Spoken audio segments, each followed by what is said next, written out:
thanks for having me. It's an honor to be here.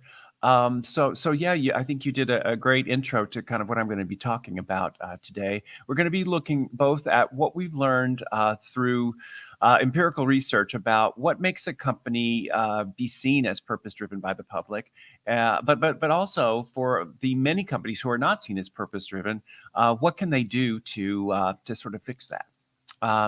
So with that, I think I'll go ahead and pull up some slides. Oh, there you go. Fantastic. It looks like the formatting might have gotten off in the translation between my computer and this format. So hopefully you guys will be able to read them okay. But so let's go ahead and jump in. Yeah, we're calling this How the Pandemic Changed Brand Purpose as We Know It.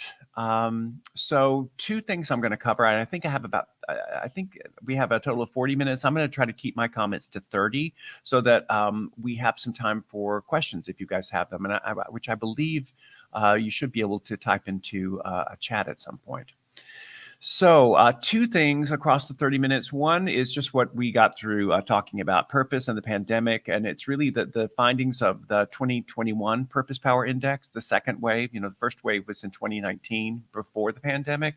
And then we did a wave during or as the pandemic was sort of waning a bit. And so I'll be talking about in particular what are the sort of the new purpose leaders that emerged during the pandemic. So that's one thing. But the second thing, as I mentioned, what we're seeing now is that there's kind of a new purpose imperative emerging from the data.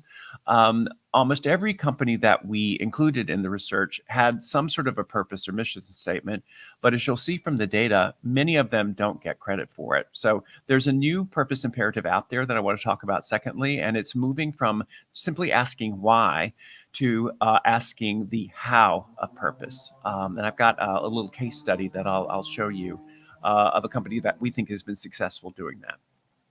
So let's jump in and talk about, what is the Purpose Power Index? So it's really two waves of research, and these waves of research has been done in the United States. It's really U.S. data today. So I know we have a big global audience. So I think many of the implications are relevant to wherever you live, and at some point we will do the research in other global markets, but for right now, we have two waves in the US. But the Purpose Power Index is, as I said, it's a collaboration between StrawberryFrog. And for those of you who don't know StrawberryFrog, we are a full-service marketing agency and consulting company based in New York City. I'm the head of strategy at StrawberryFrog and a partner. So we partnered with a company called RepTrack, which is a very well-known research company, formerly called the Reputation Institute, who study basically company reputations around the world and have been doing so for many years.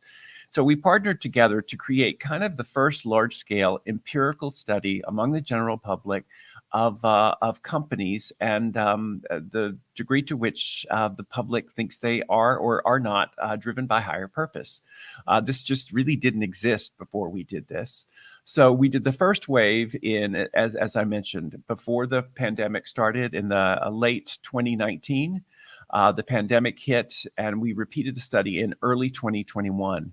Kind of just really when the pandemic was in many ways at its worst. So I'm going to be talking a lot about this second wave, the 2021 wave, in the next few slides. It was around 6,500 respondents. We looked at 200 different companies and brands. Actually, it was about 225 different companies and brands, as I mentioned, U.S. general population, and it was conducted in January 2021. In terms of the companies and brands we included, we went across a wide range of, I think, 14 different industries. We looked mainly at company brands, corporate brands, or a major subsidiary of a company, but we didn't look at individual products and service brands. So what that means is, for example, we included Amazon, the corporation. We also included Whole Foods, which they own, which is a major division, but we didn't include their major product brands like Amazon Prime. So again, major corporations or their major divisions are included in the study, about 225 of them. So what are the elements of what we call purpose power? So this is where our collaboration with the Reputation Institute was so key, because they are statistically very good at helping detect what are the right questions to ask to determine things that have to do with the company's overall reputation. And after doing a pilot study, what we learned was that there are four areas of purpose that, taken together, create this index. So one is about having a purpose that's bigger than profit. And it's the statement, agree with this about a company, that this company has a higher purpose that's bigger than just making money. Also about improving life. This company improves the lives of people in their community. But it doesn't stop with just beyond profit and improving life. The company also has to do something to make society better. And then finally, to actually make the world a better place. This company is committed to changing the world for the better. And so the index is created for each brand based on respondents' agreement across all four of these. The greater the degree of agreement, the higher the company score is on the index. So that's a little bit of background on what the study is, and who was included and why we did it. But let's look, though, then at some of the actual results. So here we said what a difference a year makes between the first wave, which was 2019, and the second wave, kind of as COVID is raging in 2021. What did we learn? A lot has changed, basically. And so for those of you who are listening who see studies like this that are done, whether it's about reputation or brand image or whatever, and these studies that are done every year, one of the things you probably notice is that usually year over year, results do not change very much. This was a real exception. A lot changed between 2019 and 2021. Of the top 100 purpose brands on the Purpose Power Index, nearly 1/3 of the top 100 were new. And of the top 20 purpose brands, over half of them were new. So we had a lot of brands that moved up the list and a lot of brands that moved down the list. And I'll go through what some of those are. So let's go back to 2019, the first time we did the Purpose Power Index. And this is the top 20 brands that year. You can see here on the left. But the thing to take away is that a lot of these brands that scored really high in Purpose Power had sort of a social good component built into them. So, and again, some of you are, I'm sure, familiar with a brand like Etsy, which has, it's a B corporation. It is founded on social good.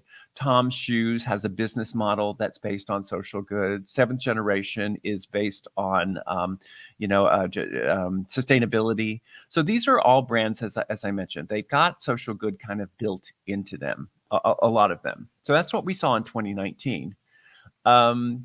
And I guess, we in some ways that's not surprising. Social good brands, in many ways, are easier for the public to recognize as being purpose-driven. What we saw in 2021 is that a new and much more diverse crop of corporate brand leaders in terms of purpose had emerged. A lot of different kinds of companies. And while we do see that some of those social good brands are still in there, they are now accompanied by a bunch of other brands. And let's look at what some of those are. So this is the top 20 from Purpose Power Index 2021. So what are some of these new leaders? So what was really interesting to me was that innovation seemed to be something that was getting attention for certain companies in terms of them being seen as purpose-driven. So these are two of Elon Musk's companies, SpaceX and Tesla, that both, well, first of all, we didn't include SpaceX in the 2019 index, but it came in at actually the number 3 brand in terms of being seen as purpose-driven, SpaceX. Tesla moved from number 22 in 2019 to number 9. Again, both of these are seen as very, very innovative companies. They're doing things that the public sees as purpose-driven, but they're doing them in a very innovative way, which we didn't really see in 2019. The other one, and this is maybe no surprise, or maybe it is a surprise, but Big Pharma which has been seen as almost anti-purpose driven. If you look in 2019, this is all the industries that we studied and the average purpose power of the brands in each industry. You'll see there's retail, transportation, professional services, etc. You see big pharma on the left was way down the list. On the right, it's the number one category in terms of its players being seen as purpose-driven. And as you can imagine, that has to do with some of the brands and their role in helping come up with a vaccine. So two of these that have been big players in dealing with COVID, GSK, GlaxoSmithKline, went from number 160 out of 200 in 2019 all the way up to number 4. Pfizer went from almost at the bottom of our list, number 188, to number 49. So huge leaps for big pharma. Now, will this last? I guess that remains to be seen. But again, a big change from 2019. Then another pandemic essential brands really got recognized as being purpose-driven. Brands like Clorox, which as a disinfectant company has had a lot of demand in an era of pandemic. 3M, which was making masks and sort of shifted production so that it could make more and more masks and got a lot of credit for it.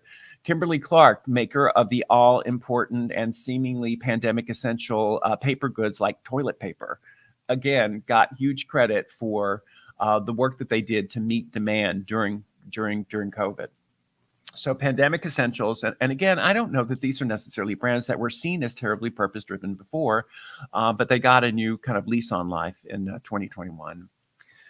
Another thing to point out is just the size of the companies that are getting credit for being purposeful. In 2019, of the top 10 companies that in the Purpose Power Index, only one had more than $10 billion in revenue. In 2021, almost all of them were very, very large companies. Smaller companies were getting credit in 2019, larger in 2021. So that's a little bit about sort of who some of the winners are in the 2021 Purpose Power Index, brands that are seen as highly purposeful. So how do they get there? What is it about these brands that makes the public give them credit for being purposeful? So we did some pretty in-depth analysis to try to figure that out. So in addition to, I talked about the 4 questions that make up the index in terms of, does this company have a purpose that's bigger than making money? Does it help make the world a better place, et cetera? So in addition to those questions, we asked a bunch of other diagnostic questions related to, for each brand, having to do with different sort of pieces of activation that they might do that might be seen as purposeful, whether it is, helping think about the well-being of women, of doing social activism in the world, of being involved in sustainability, et cetera. So over 20 of these attributes, each brand got rated on. And then we did, the Reputation Institute did some statistical analysis to figure out how these work together into kind of factors that drive a brand's perception as being purposeful. I'm going to show you what those were. So we call these the 5 Ps of purpose.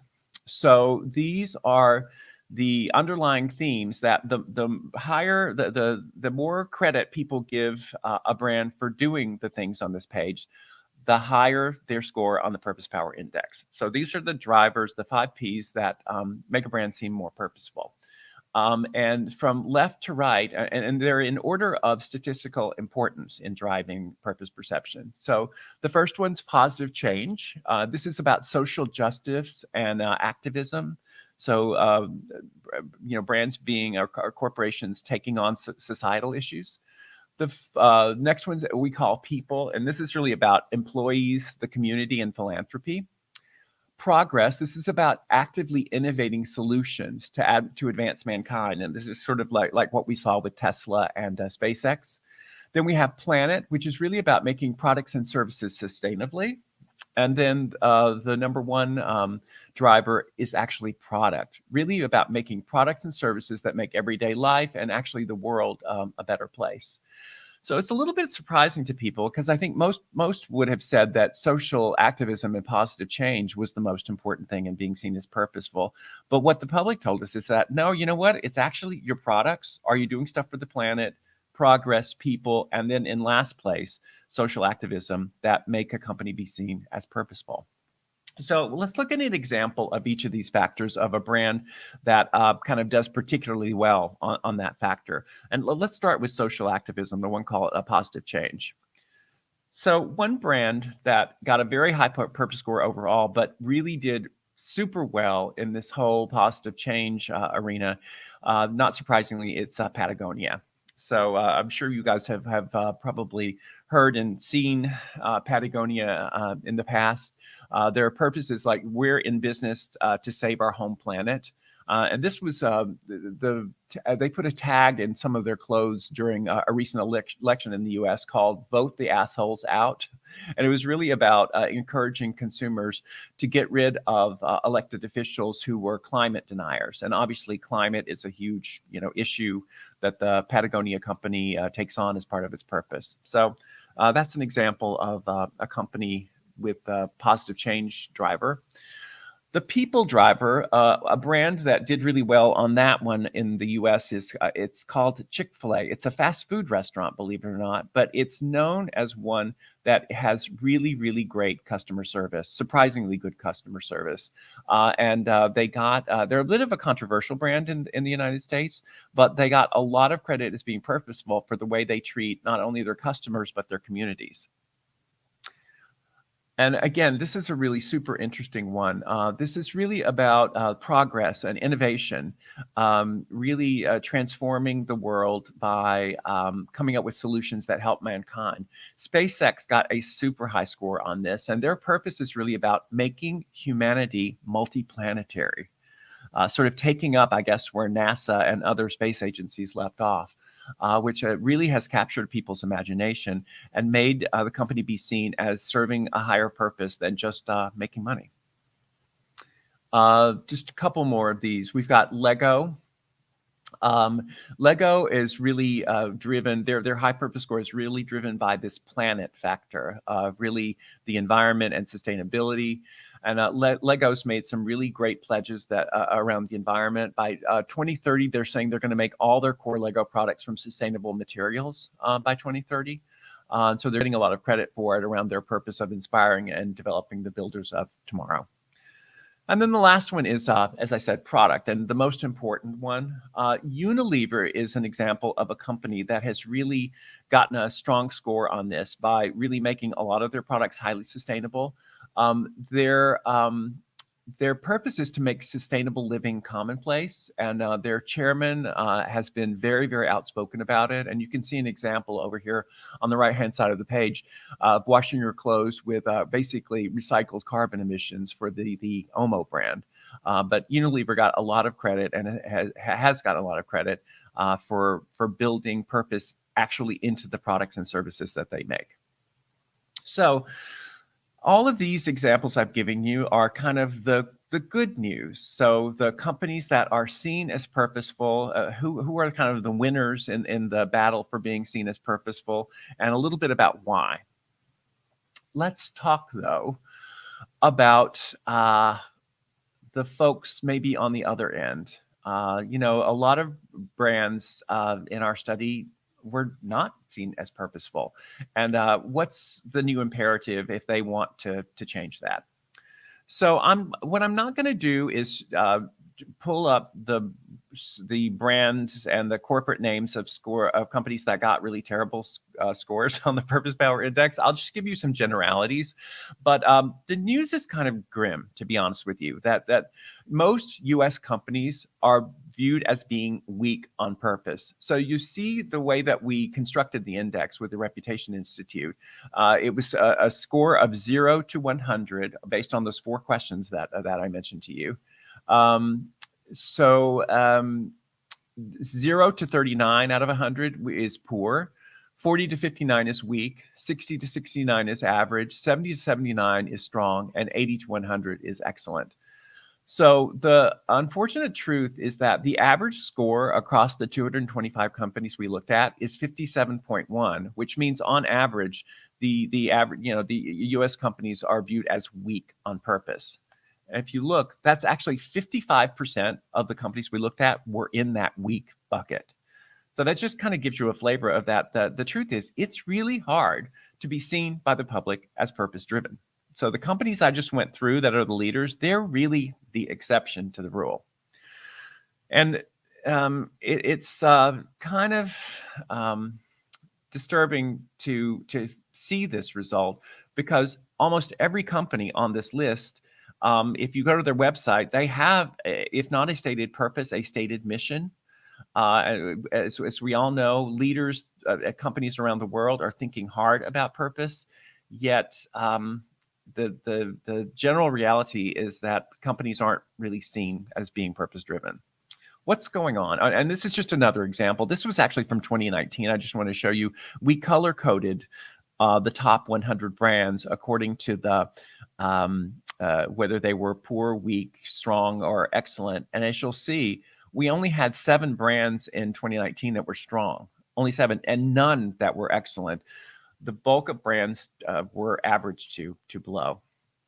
So what's going on with this? And this is based on our experience at StrawberryFrog just in working with clients, but it also came out of our data, is that it's not enough simply to have a why-driven purpose statement. It's not enough. What you need is to do something with it that people can actually see, feel, and hear. So if you look at the top 2-box agreement across the 225 brands for statements like, this company actively and authentically communicates its purpose, only 27% of people agreed with that. The statement, this company is not afraid to be bold or controversial when it comes to acting on its purpose, we only had 28%. This company would take or has taken specific actions that demonstrate it's genuine in fulfilling its higher purpose. Again, only 28% agree. The vast majority do not think that the companies do this. So perhaps then it's no surprise why these companies are not seen as purpose driven. You may have a purpose, but if you're not doing anything with it, what you end up with is something that looks more like this. This is a executive, maybe the CEO, sitting in his office, and purpose is basically just a statement that's framed up on the wall. Maybe it's on your website, maybe it's on a coffee mug, but it's not inside employees' actions and behaviors, and it's not something that the public can see and demonstrate in any tangible way. So,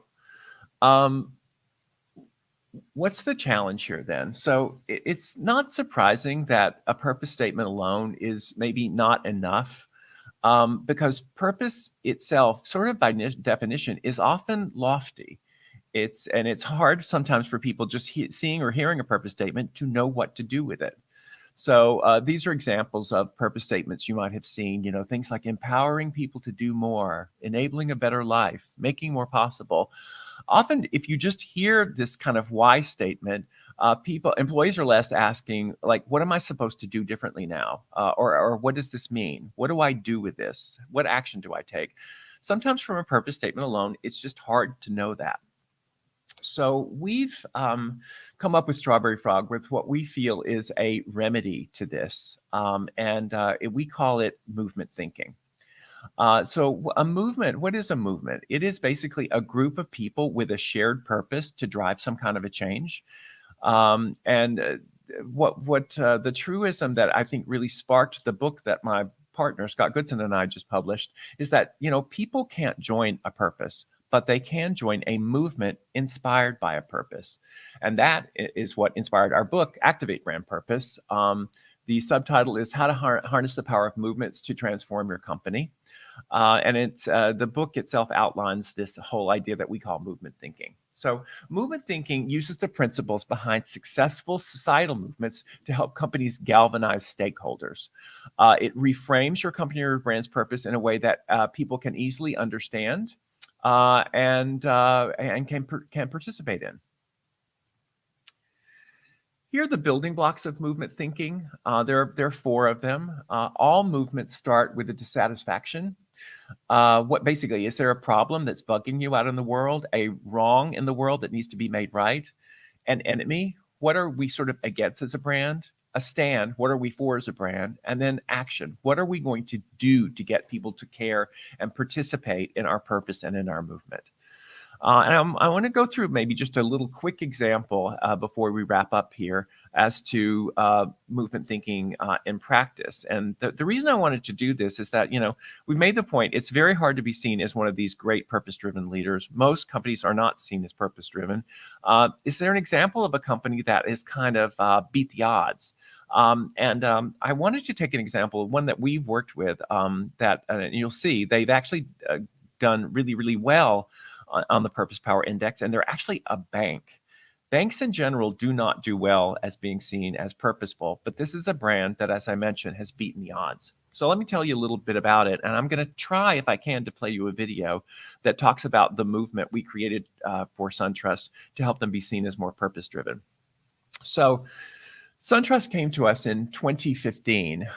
They were the 15th largest bank in the US. Their business had been stagnant for several years, and they had a very disengaged employee base with really high turnover. So they had new management come in, and which developed a new purpose for the bank that was called Lighting the Way to Financial Well-Being. So again, it's a great sounding purpose, but I think they were suffering from the fact that as often happens with purpose, employees didn't know really exactly what to do with it, and consumers weren't sure what that meant for them either. So we came in as StrawberryFrog to help them change that. And we applied movement thinking to their purpose of lighting the way to financial well-being. And we went out and looked at culture to sort of say, what's sort of a dissatisfaction out in the world that we can help, a wrong out there that we can help make right. And this was, as I said, 2015. The average American at that point was still not recovered from the financial crisis of 2008. They had not recovered from the Great Recession. The average American couldn't put together $400 for an emergency. And it was leading to this enemy of an epidemic of financial stress among Americans. So we decided that a stand that we could take to help light the way to financial well-being was really around greater financial confidence for all Americans, that this was a mission that SunTrust could take on and do something to make this wrong right in the world. And the action that we took was to launch this movement that we created called On Up, which stands for Onwards and Upwards. So the On Up movement, we launched it. It was really started with a program for financial literacy among all SunTrust employees first. So we launched this movement inside the organization with programs, employee actions, an ambassador program, but also outside with external communication, events for employees, the community, et cetera. And again, the movement was about getting rid of financial stress, our enemy, and promoting financial confidence. And what this did was reframe the purpose in a way so that all of a sudden a teller could wake up or a bank employee could wake up in the morning and say, okay, I know why I'm going to work today. I'm going to help get rid of financial stress for people and help make them more financially confident with information, products, tools, etc. So all of a sudden, this purpose has become more actionable. All right, so just a couple of things and then I'll close. So as I mentioned, SunTrust was the number 15th largest bank. But if you see, look at the Purpose Power Index. This is the score of the major banks on the Purpose Power Index. And as you see, SunTrust is number one, and it's really been driven by the On Up movement as making them be seen as more purposeful. Major banks like Goldman Sachs, Bank of America, et cetera, that are dramatically bigger than SunTrust do not get the same kind of recognition as being purposeful. So anyway, I hope you guys can have a look at the video and you'll understand a little bit more about the On Up movement. So let's just, I'll close out now. So key takeaways from today that I hope that you were able to get from my rambling talk today. Number one, the universe of purposeful brands is expanding beyond just social good companies, which I think is a good thing. But overall, companies are seen as weak on purpose. The major problem seems to be lack of activation. And the last takeaway is that movement thinking is a great way to plan a purpose strategy that's actually activation friendly. So with that, I think that kind of concludes my comments for today. If you guys would like a copy of this presentation or want to know more about movement thinking or Strawberry Frog, feel free to email me. It's very simple. It's just chip@strawberryfrog.com. If you're interested in our book, Activate Brand Purpose, you can go to www.activatebrandpurpose.com.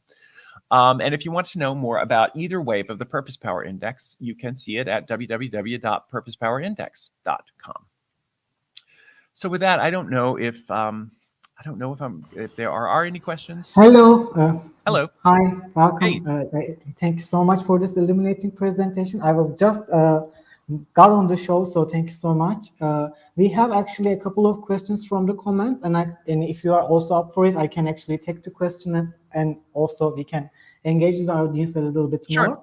Also, we are definitely going to put the presentation and the video that you have talked about in our expo area after the live sessions end. So shout out to that, so everyone can look at the presentation and video after the sessions end, right?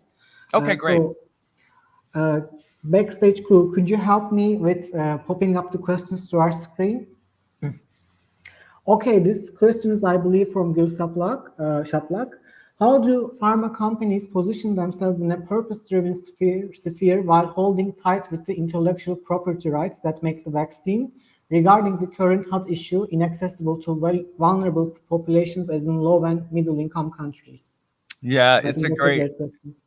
It's a great question. I mean, and the reason I just, I pointed out that pharma companies had been at the bottom of the purpose list, and that we were so surprised to see them move up that high, just because, there are a lot of valid criticisms of even the most successful vaccine creators like Pfizer for just the reasons that you're talking about. And it was one of the reasons that I said, well, like, will this last? I mean, are people just giving them credit for being purposeful right now because they're just so relieved to have any vaccine?